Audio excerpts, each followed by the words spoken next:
प्रिय विद्यार्थियों, अब हम भारत सरकार अधिनियम 1935 के बारे में चर्चा करेंगे।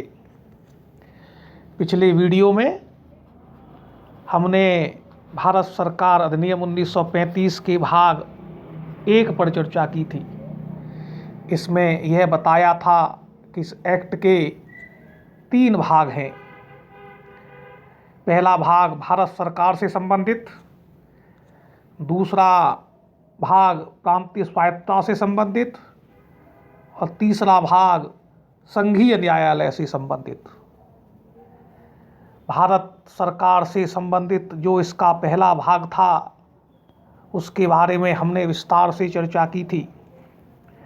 इस भाग के बारे में हमने बताया था कि यह भाग लागू नहीं हो पाया था क्योंकि इसमें एक संघ का प्रस्ताव था। इसमें रियासतों के राजाओं और 11 प्रांत जो ब्रिटिश इंडिया के प्रांत थे उनका मिलना आवश्यक था, लेकिन रियासतों के राजाओं की इच्छा पर छोड़ दिया गया कि वे संघ शासन को ज्वाइन करें या न करें या अपनी शर्तों पर करें। रियासतों के राजाओं ने इसको ज्वाइन नहीं किया और उसके बाद यह लागू नहीं हो सका। अब हम इसके भाग 2 प्रांतों से संबंधित,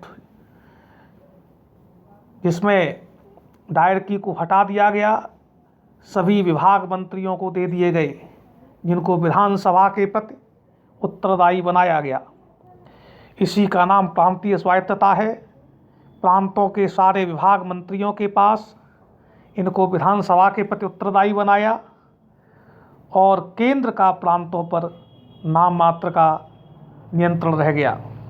उस समय कांग्रेस के अध्यक्ष जवाहरलाल नेहरू ने 1935 के इस अधिनियम को स्वीकार नहीं किया।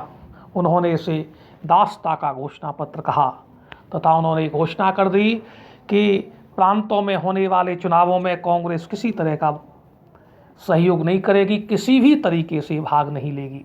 लेकिन उस समय वायसराय लिनलिथगो ने सेठ घनश्याम दास बिरला की मदद से महात्मा गांधी को कन्विंस किया और जवाहरलाल नेहरू चुनाव लड़ने के लिए राजी हो गए।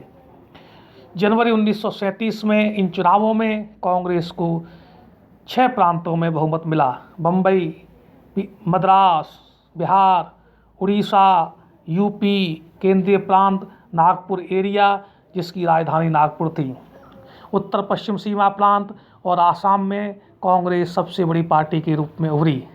पंजाब में यूनियनिस्ट पार्टी को बहुमत मिला। बंगाल में कृषक प्रजा पार्टी को काफ़ी सीटें मिली। सिंध में किसी पार्टी को बहुमत नहीं मिला।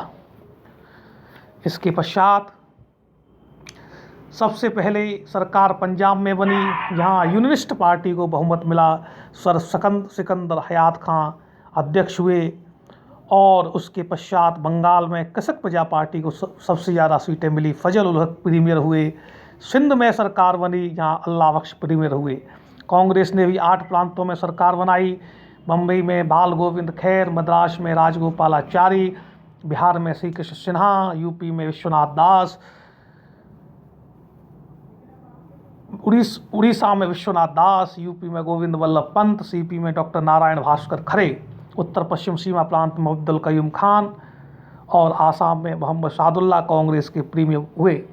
लेकिन 1 सितंबर 1939 को द्वितीय विश्व युद्ध शुरू हो गया।